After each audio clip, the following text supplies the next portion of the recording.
दोस्तों नमस्कार। इसमें हम हुंडर की ओर बढ़ रहे हैं। आपको बताना चाहूँगा मैं कि हुंडर जो है वह नुब्रा वैली में है और इसका जो सब डिविज़नल हेडक्वार्टर है वह दिस्किट में है। जो हुंडर है लेह से 120 किलोमीटर है और ये ज़िला लेह में पड़ता है। ये जो हमारा लद्दाख रीजन है इसको इसको लैंड ऑफ हाई पासिस कहा जाता है, लेकिन मेरा तो मानना है कि अगर इस रीजन को लैंड ऑफ वैलीज कहा जाए तो भी गलत नहीं होगा। यहाँ पर सुरु वैली है, सोत वैली है, आर्यन वैली है, शोक वैली है और जांस्कर वैली है। नुब्रा तो है ही है। तो अब दोस्तों मैं आपको नुब्रा वैली बताता हूँ। ये देखिए, ये जो सामने देख रहे हैं आप, यह नुब्रा वैली है। देखो कितनी खुली है। और ये जो नदी है ये शौक नदी है। जो परली तरफ से जो आ रही है नदी वो नुब्रा नदी है और यहाँ इनका मिलन हो रहा है शौक नदी का और नुब्रा नदी का। और इसके बाद ये है अगली तरफ को मतलब बह रही है। आप देख सकते हैं ये जो रेंजेस देख रहे हैं आप, ये काराकोरम रेंजेस हैं। ये सारी रेंजेस हैं।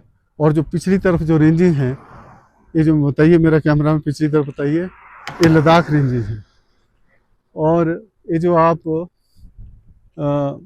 हरा हरा पैचेस देख रहे हैं, यह जो पैचेस हैं यह सी बकथॉर्न है। एक बहुत ही इम्पॉर्टेंट मेडिसिन प्लांट है और यहाँ पर सैंड ड्यून्स भी हैं। तो इस वैली का कोई मुकाबला नहीं। बहुत ही खुली वैली है। तो सारी वैली है बहुत ही सुंदर, लेकिन हर जगह कंपैरिजन हो सकता है। मेरे अनुसार यह वैली सबसे सुंदर है लद्दाख रीजन की।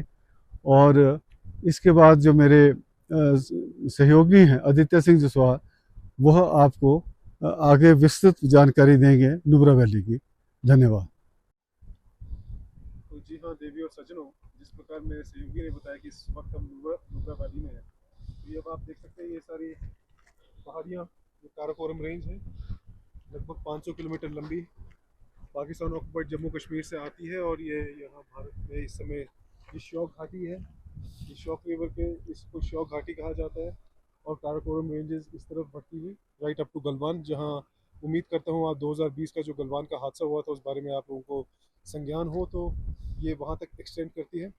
और जो विश्व की दूसरी सबसे ऊंची चोटी है जिसे K2 गॉडविन ऑस्टिन कहा जाता है, वो भी आपकी काराकोरम रेंजेस में आती है। काराकोरम रेंजेस की एक और ख़ास बात जो ये है कि पोलर ध्रुवीय क्षेत्रों के बाद जहाँ सबसे ज़्यादा ग्लेशियर्स है वो काराकोरम रेंजेस है, जिसमें सबसे अहम और इम्पॉर्टेंट है सियाचिन ग्लेशियर, जो इस तरफ है जहाँ से आज हम आ रहे हैं। आज सुबह हम वहाँ के दर्शन करके आए, वहाँ का war memorial battlefield, Siachen battlefield school देख के आए। तो ये सब काराकोरम रेंजेस में आता है। और जो हमारे पीछे है आपके कैमरामैन लद्दाख रेंज, ये लगभग 370 किलोमीटर लंबी है। तो ये पूरा जो एक्सटेंट है it is completely in the Indian territory. बाकी जो काराकोरम रेंजेस है वो अभी पाकिस्तान ऑक्युपाइड जम्मू कश्मीर स्कर्दू वाला रीजन भी इसमें आ जाता है, गिलगित बाल्टिस्तान आ जाता है, तो उसमें आता है। अच्छा, मैं अपना इनपुट थोड़ा सा ऐड कर सकता हूँ। बाकी अब हम फिर की तरफ जा रहे हैं जहाँ आपको खूब सारे सैंड ड्यून्स मिलेंगे और बैक्टीरियन कैमल्स जो आपको मोस्टली मंगोलिया में या फिर उज़्बेकिस्तान, समरकंद इस प्रकार की जगहों में मिलते हैं, तो वो वहाँ उस प्रकार के डबल हेम्ड बैक्टीरियन कैमल्स मिलेंगे। तो उनका अगला वीडियो शायद आपको हमारे मित्र अगले वीडियो में दिखाएंगे। धन्यवाद बहुत बहुत। दोस्तों पहले मैंने आपको बताया कि नुब्रा वैली कहाँ से शुरू हो रही है और अब उसके आगे मैं बताता हूँ। ये देखिए, यहाँ देखिए आप कितना इसमें लंबाई भी है और और, और चौड़ाई भी है। देखिए, ये देखिए यहाँ, ये देखिए कितना, दिखाइए सारी तरफ देखिए कितनी लंबाई है और कितनी चौड़ाई है और कितनी हरियाली है यहाँ पर। और ये जो नीचे देख रहे हैं आप, ये सैंड ड्यून्स हैं। एक बहुत ही रेयर फिनोमेना है कि कोल्ड डेजर्ट में आपके सैंड ड्यून्स बने हुए हैं, और जैसे जैसे हवा बहती है इनका आकार बदलता रहता है। दिन में कई बार ये अपना आकार बदल देते हैं। और जो सामने आप रेंजेस देख रहे हैं, काराकोरम रेंजेस हैं, और यहाँ भिन्न भिन्न प्रकार की गतिविधियाँ हैं। और आज यहाँ पर हुंडर में एक फेस्टिवल का आयोजन किया जा रहा है, जिससे कि पर्यटकों को आकर्षित किया जाए। यहाँ साहसिक गतिविधियों के साथ साथ बैक्ट्रियन कैमल की राइड्स भी होती है, सफारी भी होती है, जो मैं आपको बाद में बताऊंगा। तो देख लीजिए कि कितनी सुंदर वैली है। मैंने पहले ही आपको बताया था कि this is one of the best valleys in Ladakh region according to me. Thank you very much.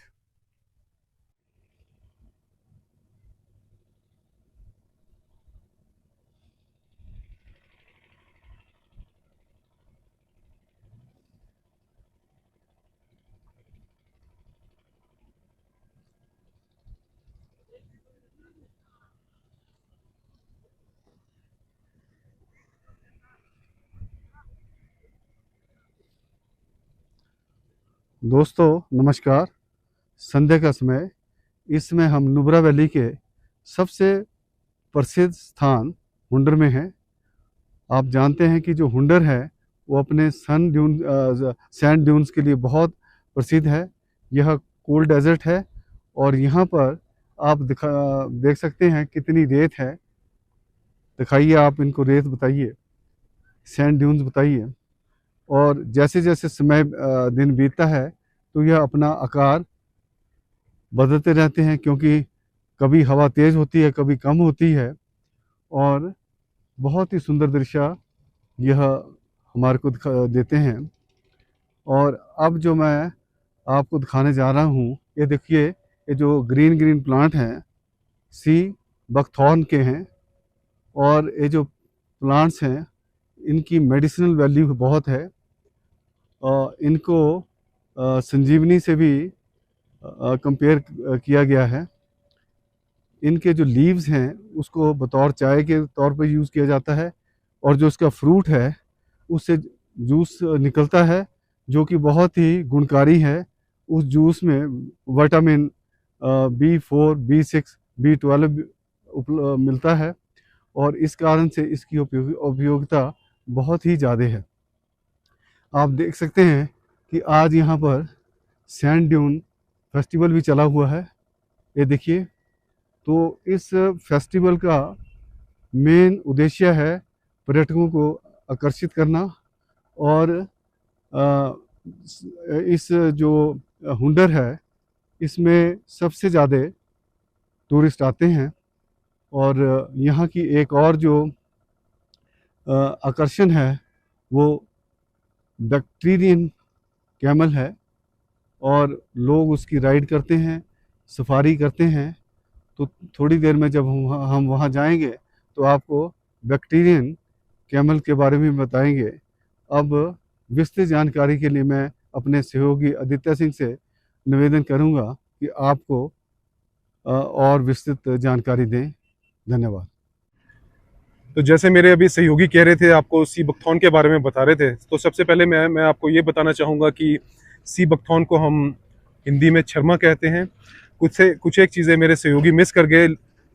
किसी भी प्लांट में सबसे ज़्यादा एंटीऑक्सीडेंट्स आपको सी बकथॉर्न में मिलेंगे। जो एंटीऑक्सीडेंट्स आर दोज केमिकल्स जो आपको कैंसर फाइटिंग प्रॉपर्टीज़ में हेल्प करते हैं।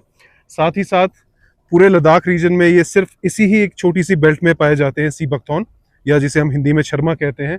पूरे यहाँ का climate is extremely suitable for this.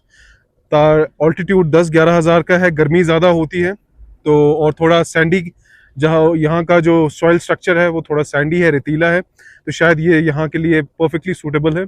और साथ ही साथ मैं आपको ये भी बताना चाहूँगा आपके दर्शकों को कि हिमाचल में भी कुछ एक जगहों पे, लाहौल के कुछ एक गांव में पाए जाते हैं छरमा का बगीचे वगैरह वहाँ है, जैसे खंगसर हो गया, गोंदला हो गया, उस साइड आपको छरमा मिलता है। और साथ ही साथ स्पीति में ताबो और उसके इर्द गिर्द के इलाकों में बहुत ही छोटे रीजन में शर्मे का आपको बगीचे मिल जाते हैं। और जब आप काजा की तरफ भी जाते हैं तब भी आपको सी बकथॉर्न के थोड़े वाइल्ड सी बकथॉर्न मिलता है, बट यहाँ भी मेरे को लगता है ये वाइल्ड ही है। और सबसे खास बात यहाँ की ये है कि जो यहाँ के जो बैक्टीरियन कैमल्स हैं वो इस पे अपनी ग्रेजिंग करते हैं, तो उनका इम्यूनिटी वगैरह बहुत अच्छा होता है।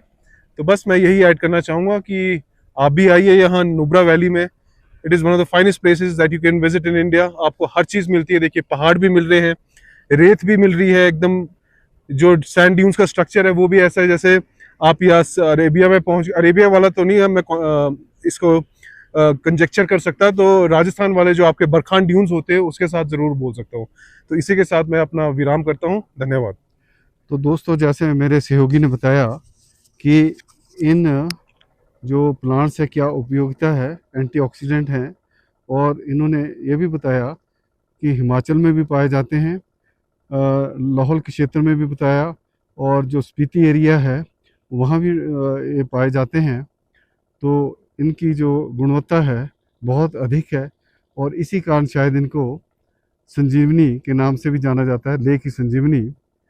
तो फिलहाल दोस्तों इतना ही। जय हिंद।